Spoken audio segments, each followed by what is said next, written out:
दरअसल 9 मई का वाकया जो है वो अफवाज पाकिस्तान के अंदर जो शोरिश रही है 1.25 साल से, ये उसके नतीजे में हुआ है।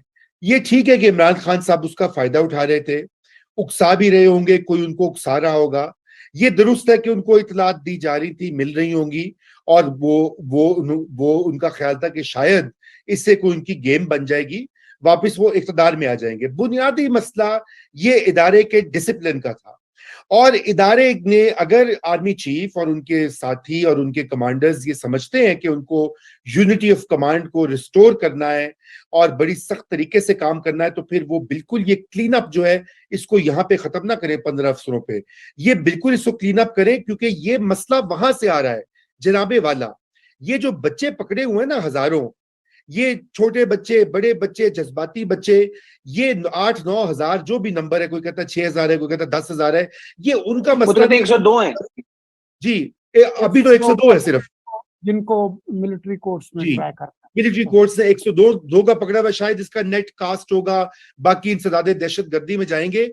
वो आप उनके ऊपर, वो पाकिस्तानी है, आप उनके ऊपर थोड़ा सा, दुनिया भर में ये होता है कि आप उनको कम्युनिटी सर्विस देते हैं, फाइन करते हैं, उनको कोई हिदायत देते हैं, उनकी करेक्शन करते हैं, इतना आप ना करें कि जिससे कि आप तब पाकिस्तान में देखिए ना, हम भी समझते हैं कि आइन मौजूद है, इसमें इंसानी हकूक मौजूद हैं, कॉन्स्टिट्यूशनल फ्रीडम्स मौजूद हैं, आप उनको सबको ड्रैकोनियन मेजर्स के तहत नहीं कर सकते।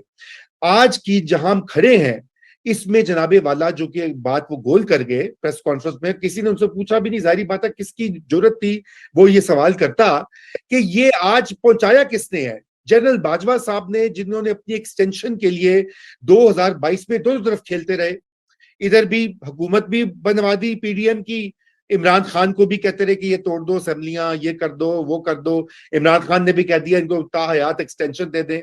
जनरल फैज जो कि आखिरी वक्त तक कोशिश कर रहे थे कि मौजूदा चीफ ना लगे, और जब वो लग गए तो उन्होंने इस्तीफा दे दिया। एक और जनरल साहब ने भी इस्तीफा दे दिया।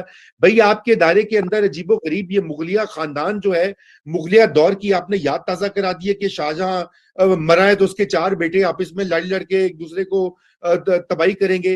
प्लीज, ये एक प्रोफेशनल इंस्टीट्यूशन है, इसको मॉडर्न 21st सेंचुरी की प्रोफेशनल लाइंस पे चलाइए। ये बंद कर दीजिए लॉबिंग और ये और वो और सियासी मामलात में आप मत मदाखलत करें। ये आईपीपीज और आईटीटीज और जो भी हो रहा है, पीछे हट जाएं। ये सियासी मैदान है, सियासतदान खुद इसको सफाई कर देंगे, आप प्लीज इसमें ना पढ़े। आप पढ़ेंगे तो फिर आज से 5 साल करेंगे रजा जी, रजा कैसे सियासतदान सफाई कर देंगे? आप देखिए ना, अभी हम सुन रहे हैं ना कि एक नया कानून भी पास हुआ है जिसके तहत वो जो लाइफ टाइम बैन है वो खत्म हो रहा है। वो एक्ट बन गया है, जो कायम मकाम सदर हैं उन्होंने दस्तखत कर दिए। हाँ, अब वो कानून है। ये देखिए ना, ये बड़ा मैं समझता हूँ हम लोग ना we hip hop on our position. आप ये फैसला करें कि डी फैक्टो पावर किसके पास, फिर आपका जो जवाब आए, फिर do not hop to the other side. ठीक, बिल्कुल ठीक है।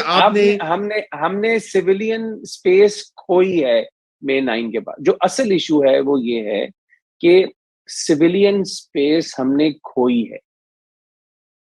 क्या हमसे छीनी गई है या हमने अपनी नालायकी से खोई है? ये मेरा आपसे सवाल है, आप ये बताइए। नहीं, बिल्कुल आप सही कह रहे हैं। ये इसी अलमिया का तो मैं इजहार कर रहा हूं ना।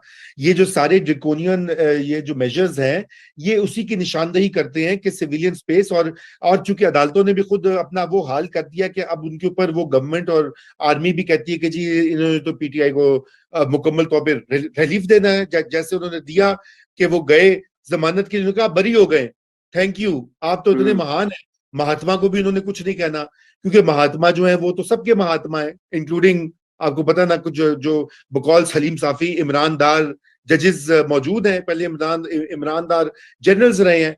बहरहाल जी, बात मैं यहाँ पे एंड करता हूँ। आपने डिफेक्टो पावर की बात की है, मैं ये समझता हूँ लॉन्ग टर्म में अहमद हसन इसके अलावा कोई तरीका नहीं है आईनी प्रोसेस को जमहूरी अमल से। इमरान खान भी सबक सीखेंगे, अभी वो उनको टाइम मिलेगा, काफी आने वाले महीनों में काफी तन्हाई होगी, उसमें वो सोचेंगे इसके बारे में कि उनसे क्या नौजवान है, छोटी उनकी सी बड़ी लंबी छोटा सा उम्र एक है। गुजारिश करूं, मैं एक छोटी जी सी गुजारिश करूं, देखिए जब से 19 पहले मार्शल लॉ से शुरू करते हैं आप, जब से मार्शल लॉ लगने शुरू हुए तो तरीका कार मार्शल लॉ लगने का और उसके बाद गवर्नेंस का तरीका बदलता गया।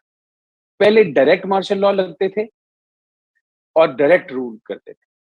फिर एक वक्त आया कि अवाम के रिएक्शन को सामने रखते हुए फिर एक उन्होंने सिविलियन इन्वॉल्वमेंट के साथ असेंबलियां बनाई गई, जैसे भी बनाई गई, पार्टीज को फरोग दिया गया। फिर एक दौर आया कि आपके मीडिया को भी किया गया और फिर जी जी पॉलिटिकल जी पार्टीज में भी इंडिपेंडेंस लानी। सो हर दफा इस अमल से या इसके रिएक्शन में एक opportunity for greater civilian role create की गई।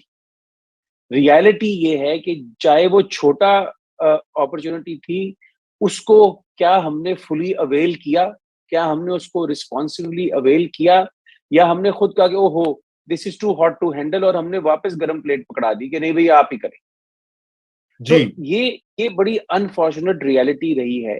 अब मई 9 के बाद जो चीज सामने आई है वो तो ये है कि बिल्कुल वी आर देखे ना आप एट अ सिचुएशन जहां पे असेंबली ने एंडोर्स कर दिया, आपके मेरे नुमाइंदों ने एंडोर्स कर दिया है ये सारी कार्रवाई।